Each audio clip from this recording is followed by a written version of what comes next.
Hello everyone and welcome to my preview of Rosehill Run to the Rose Day tomorrow. It's not algorithm based today. I'm actually trying to pick the winners off my own judgment. So it's sort of back to the old days where we're back on Google Slides. So without further ado, we'll just get straight on with it. Race 1, benchmark 72, midway, 1200 meters. Now, I don't normally like analysing midways or highways, but I've had to. And this is the top 4 I've landed on. I've gone for a bit of value on Saturday in basically all of the races, but for this one particularly, there's 3 horses in my top 4 that are at double figures. Hellbent on You just ahead of Victory Lane, and then Triage in for 3rd and Unwritten in for 4th.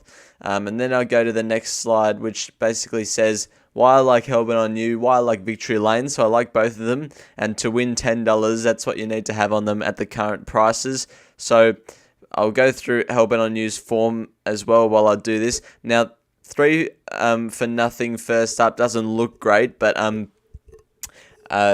it's I think 1200 meters suits it first up, and it's strung back-to-back wins together with Chad Schofield on at Wyong and Newcastle, so it was progressing through the grades. Started 30-1 in a Group 3, a Group 3 fillies race, which I think indicates that it's decent enough. So I reckon Hellbent on You will be running well on Saturday. Not confident at all, probably the least confident race of the day, but it should be running well. The other one I like is Victory Lane. Now, I think it's the class runner of this field.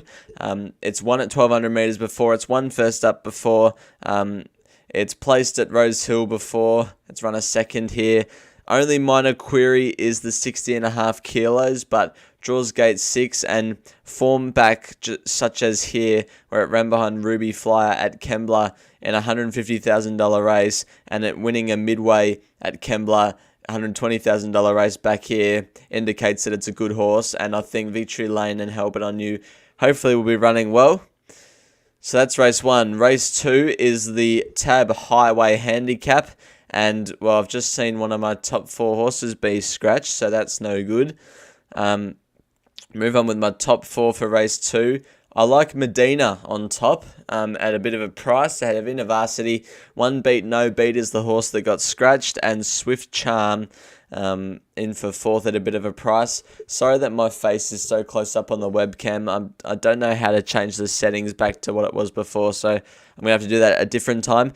But why I like Medina ahead of Innovarsity is that they met here about 4 weeks ago now. Innovarsity smashed Medina by 2.5 lengths, but now Medina gets a, hold on, let me just double check how many, gets a 4.5 kilo weight swing on Innovarsity.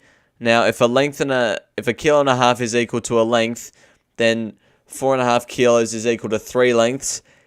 That puts Medina ahead of Innovarsity by a half a length. And one's $14, Medina, and Innovarsity is $2.60. So I think Medina, I'm happy to have Medina on top at least. Gate 11 hopefully can be on speed with a bit of cover on the outside, peeling into it at the top of the straight and going bang. That's what I wrote about it on here. Form around the favourite weight swing and proven at 1400 meters to win $10, 72 cents on at the $14. I'm doing proportional staking for Rosehill tomorrow because the market knows more than me, or that's what it's supposed to anyway. So anyway, that's the midway and highway done. We've got them out of the way, thank goodness. Now we move on to race 3, which is a benchmark 88 over 1800 meters. And in this race, I've got Unusual Legacy on top, ahead of Roma Avenue, Raf Attack, and So United. Now, I like Unusual Legacy for a few reasons. One is that it's fitter for its first up run. It's 1 second up in the past, so that it's 2 from 2, in fact, second up. So that sort of can reduce the risk of second up syndrome, and it ran well at Rosehill here, so it obviously doesn't mind the track. I do also like Roma Avenue. This horse getting up to 1800 meters I think is ideal. Is 2 from 2 at the 1800 meters. It's 1 from 1 at Rosehill, So I think with those two things combined, it can be running well with Reece Jones in the saddle. So I've got 4 the win on Unusual Legacy, 2 the win on Roma Avenue, both to win $10. I think they're the two main chances of the race. RAF Attack will be running well, third up Fit, and So United also. So that's race 3 out the way. Race 4 is a benchmark 78 over the 2,400 metres, and I've got Madu Salem on top, one of the ones I'm more confident on this card, ahead of Curator, Deficit, and Kapakiri. I like Madu Salem because it's a winner at Rosehill, and I'm pretty sure that's where it won last start. It did, where it won by 2.71 lengths with K-Mac in the saddle. K-Mac retains the ride. It's got a good map, as I've said, and yeah, impressive last start winner. I think it's a good chance of winning again. I'll be backing it. 2.18 the win for to win $10. In terms of the other chances, I think Curator had a decent SP here behind Strathtay and Jabberwockies. Gate 4, $7.50 looks a bit more appealing. Deficit, I reckon's over the odds in the race. Gave Madu Salem 2 kilos here, and now gets a, if I add it up properly, gets a 3.5 kilo weight swing on Madu Salem, which brings it about 2.5 lengths closer, so brings Deficit back to about 1.5 lengths off Madu Salem, so I think it can be running well than $23 on offer.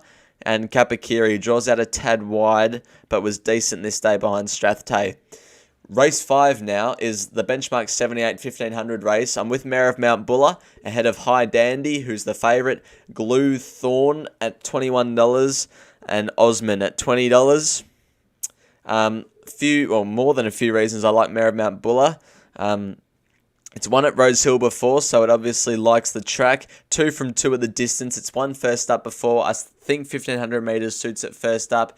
It's a track and distance winner, and being placed at Group 2 level indicates to me that it's a classy horse. I know that it was a Group 2 as in reduced to its own age group in 3-year-olds, but still, to do what it did in its 3-year-old stage was pretty good, and now it comes back. It'll obviously want further, but you can see some of the form back here. Amazonian Lass really took it to Zardozi in the Spring Carnival last year. Molly Bloom runs in the Group 2 Theo Marks in race 9. Scarlet Oak was very good, beating it in the Roses, and then obviously had a really good SP in the Queensland Oaks, which is a Group 1 race. Tommy Berry rides from Gate 3 to be getting back, doing its best work late. Tomorrow might not be its day, but it'll certainly give the race a shake-up. I can see why High Dandy's favourite, likes to go to the front. Good SP last start where it won. It should fly across from that gate again and be hard to beat, but I think Glornthorn, or however you pronounce that, is definitely over the odds. So these two horses, High Dandy and Glornthorn, both come through benchmark 72s, both $60,000 races, so they're basically the same. This horse wins by 1.25 lengths with 57.5 kilos. This horse gets beaten a half a length with 60 kilos. Now they both have the same weight, so I reckon they're going to be pretty even on Saturday, and that's why I think Glornthorn will be running well up to High Dandy, hopefully, but I won't have anything on. Probably personally won't have anything on Mayor of Mount Buller either, but I think it can run really well in its progressive type. Now we move on to the big stuff. Race 6, the Group 2 Shirako Stakes, 1,200 metres. I'm with Jolly Star, as I assume everyone else in Australia is. This horse, basically 3-length winner in the Show County last start. That was absolutely awesome. J-Mac goes down to Victoria for Via Sistina, so K-Mac goes on. That's not too bad of a replacement.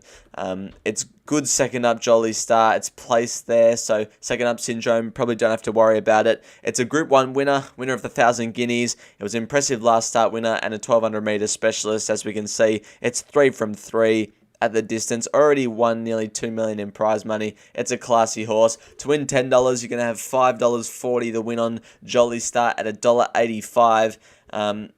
The horses I liked in for the minors. Macarena, I think, can run well first up. It had some good form last prep. We'll want further though.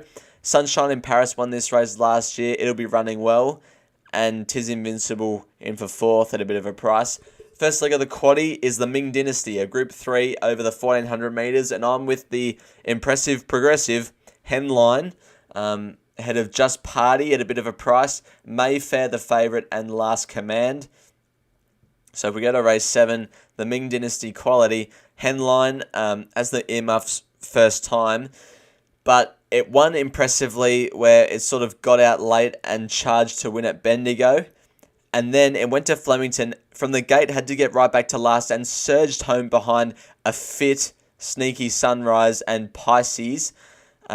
Is fresh on Saturday, but gets in with the 54 kilos. Gate 4 can settle closer. I just think it's a really progressive horse, and Anthony and Sam Friedman have taken it up to Sydney because they think it's quite progressive and an exciting horse. Just Party.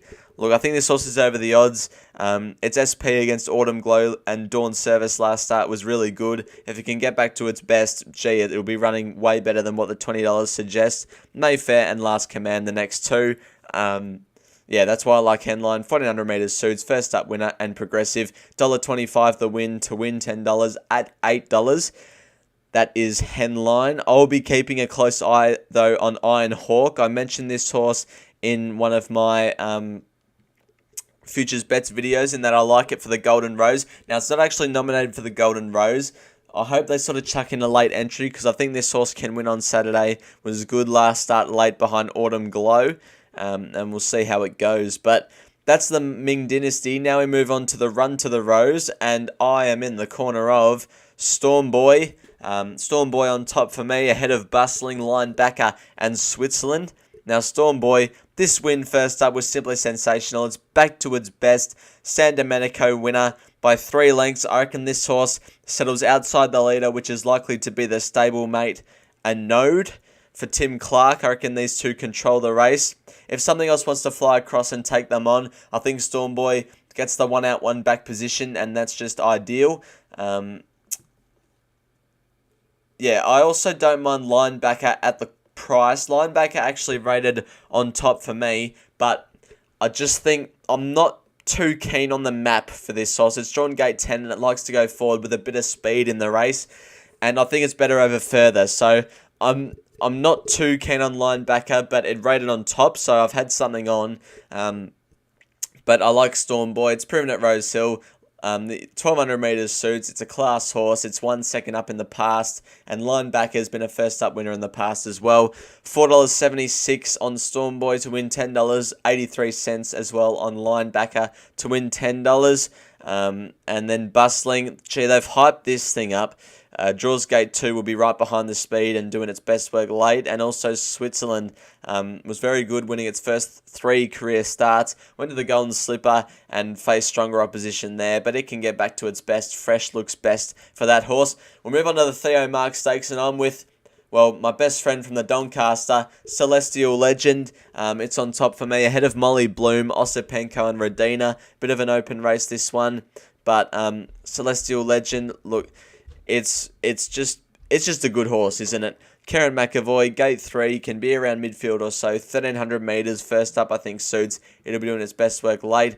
Yeah, it's a Group 1 winner, so it's got some class. It's proven first up. Hasn't actually won first up, but the 2 seconds indicate that it runs well first up. It's won at Rosehill before, loves the track. I'm pretty sure that's where it won the Hobart Ville. It did. And Molly Bloom as well. I think it's over the odds at $23. It's won first up before, and it's a Group 1 winner. Now, the main query people will have on this horse is the fact that it's better over further, but it's actually won at 1200 metres before in its career, which appeals to me. Gate 11, I'm hoping it can get to off midfield, 3 wide with cover, and charging down the outside. 2.18 the win on Celestial Legend, 44 cents the win on Molly Bloom, both to win $10. I like them too in the race. We move on now to race 10. The last race is a benchmark 88 over the 1100 metres, and I am with the Black Cloud ahead of Ostraka, Barber, and Boom Talk. Now, the Black Cloud had a run in the toy show where it was pretty disappointing, but it SP'd good on that day, and I really like SPs. Draws gate 6. I don't think Jay Ford will lead on Saturday. I'm hoping it can do a similar thing to what it did at this start and just settle midfield with some cover and be peeling into the race in the straight. Yeah, it's a second up winner in the past. 1100 metres suits. It's proven at Rosehill. $2.09 the win on the Black Cloud at $4.80 to win $10. I also don't mind Ostraka. I think this horse can win. Gate 13 late in the day. Don't have to worry about it. Good last start winner with Blake Shin in the saddle. It's the one I'm worried about and probably could have had something on to win $10. And then Barber, first up from a spell. Good 3-year-old campaign and can take the step in the right direction, the next step in the right direction. And Boom Talk, 7 from 14 in its career. This is a tougher race, but it was a good last start winner at Doomben. I'm in the corner, though, of the Black Cloud. I also don't mind Ostraka. Keep an eye out for that horse. I really want to have something on Ostraka now. I'm going to add that in. You know what? It's not on the PowerPoint, but Ostraka at $6, about $1.60 the win on Ostraka. To win $10, I'm having something on Ostraka. All right. That's the end of the preview. Thanks, everyone, for watching. It's a bit shorter than my algorithm ones. It's going to take about 16 minutes, but hopefully I've tipped you into a few winners. Hopefully this to win $10 thing can make a profit. And until next week's Rosehill or Ramwick or wherever they're racing preview, bye for now.